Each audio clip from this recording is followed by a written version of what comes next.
बुद्धिमान की परीक्षा। बहुत समय पूर्व जब गुरुकुल शिक्षा की प्रणाली होती थी, तब हर बालक को अपने जीवन के 25 वर्ष गुरुकुल में बिताना पड़ता था। उस समय एक प्रचंड पंडित राधे गुप्त हुआ करते थे, जिनका गुरुकुल बहुत प्रसिद्ध था, जहां दूर दूर के राज्य के शिष्य शिक्षा प्राप्त करने आया करते थे। बात उन दिनों की है जब राधे गुप्त की उम्र ढलने लगी थी और उसकी पत्नी का देहांत हो चुका था। घर में विवाह योग्य एक कन्या थी।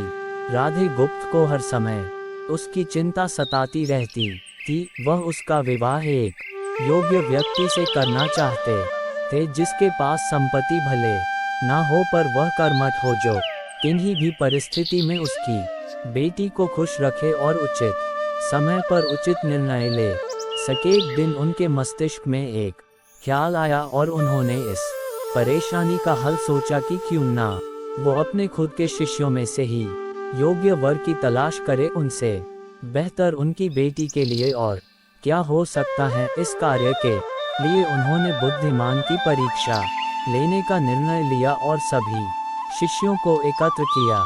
राधे गुप्त ने सभी से कहा कि वे एक परीक्षा आयोजित करना चाहते हैं, जिसमें सभी की बुद्धिमानी का परिचय होगा। उन्होंने सभी से कहा कि उन्हें अपनी पुत्री के विवाह की चिंता है, जिसके लिए उनके पास पर्याप्त धन नहीं है।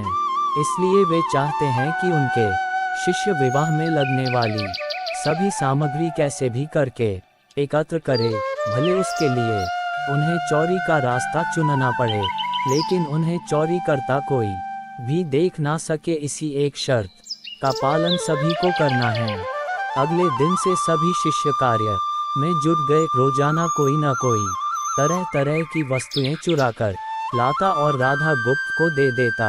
राधा गुप्त उन्हें एक विशेष स्थान पर रख देते, क्योंकि परीक्षा के बाद ये सभी वस्तुएं उनके मालिक को वापस करना जरूरी था, क्योंकि वे अपने शिष्यों को सही ज्ञान देना चाहते थे। सभी शिष्य अपने अपने दिमाग से कार्य कर रहे थे, लेकिन इनमें से एक चुपचाप गुरुकुल में बैठा हुआ था, जिसका नाम रामास्वामी था। वह राधा गुप्त का सबसे करीबी और होनहार छात्र था। उसे ऐसा बैठे देख राधा गुप्त ने इसका कारण पूछा। तब रामास्वामी ने बताया कि आपने परीक्षा की शर्त के रूप में कहा था कि चोरी करते वक्त इसे कोई ना देख सके।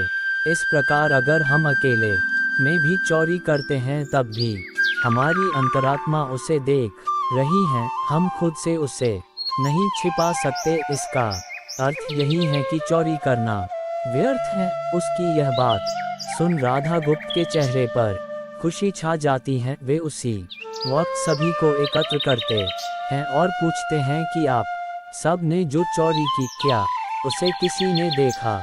सभी कहते हैं नहीं। तब राधा गुप्त कहते हैं कि क्या आप अपने अंतर्मन से भी इस चोरी को छिपा सके?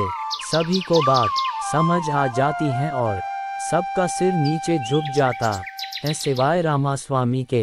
राधा गुप्त रामास्वामी को बुद्धिमानी की परीक्षा में अव्वल पाते हैं और सभी के सामने कहते हैं कि यह परीक्षा मेरी पुत्री के लिए उचित वर तलाशने के लिए रखी गई थी। इस प्रकार मैं रामास्वामी का विवाह अपनी पुत्री के साथ तय करता हूँ। सभी खुशी से झूम उठते हैं, साथ ही चुराई हुई हर एक वस्तु को उसके मालिक को सौंप विनम्रता से सभी से क्षमा मांगते हैं। बुद्धिमानी की परीक्षा से यही शिक्षा मिलती है कि कोई भी कार्य अंतर्मन से छिपा नहीं रहता और अंतर्मन ही मनुष्य को सही राह दिखाता है। इसलिए मनुष्य को किसी भी कार्य के सही गलत के लिए अपने मन को टटोलना सबसे जरूरी है। आज मनुष्य ने अंतरात्मा की आवाज़ सुनना बंद कर दिया है, इसलिए ही वो गलत रास्ते पर जा रहा है। हमारी अंतरात्मा कभी हमें गलत राह नहीं दिखाती। ये जरूर है कि मन की आवाज़ हमें वो करने की सलाह देती है जिसे दिमाग कभी स्वीकार नहीं करता, क्योंकि दिमाग सदैव स्वहित में कार्य करता है और मन हमें सही और गलत का परिचय करवाता है। ये सही गलत का परिचय ही हमें सदैव बुराई से दूर रखता है। किसी भी कार्य के पहले हमें मन की आवाज जरूर सुनना चाहिए। इस परीक्षा के जरिए राधा गुप्त ने अपनी पुत्री के लिए एक उचित वर भी तलाश लिया और शिष्यों को जीवन का अमूल्य ज्ञान दिया। आज के वक्त में कोई भी शिक्षक एवं शिक्षण पद्धति मनुष्य को धन कमाने तक का ही ज्ञान देते हैं। एक बालक का सर्वांगीण विकास कहीं न कहीं लुप्त हो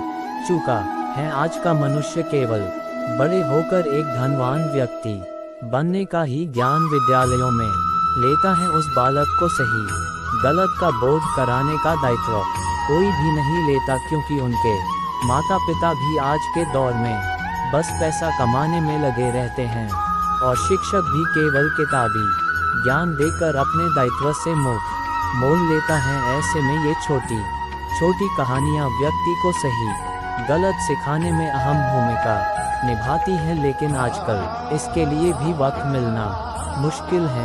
यह एक गंभीर समस्या है जिसके फलस्वरूप आज के बच्चे आसानी से गलत राह पर चलने लगते हैं और उन्हें इसका भान तब होता है जब वे पूरी तरह ग्रस्त हो जाते हैं।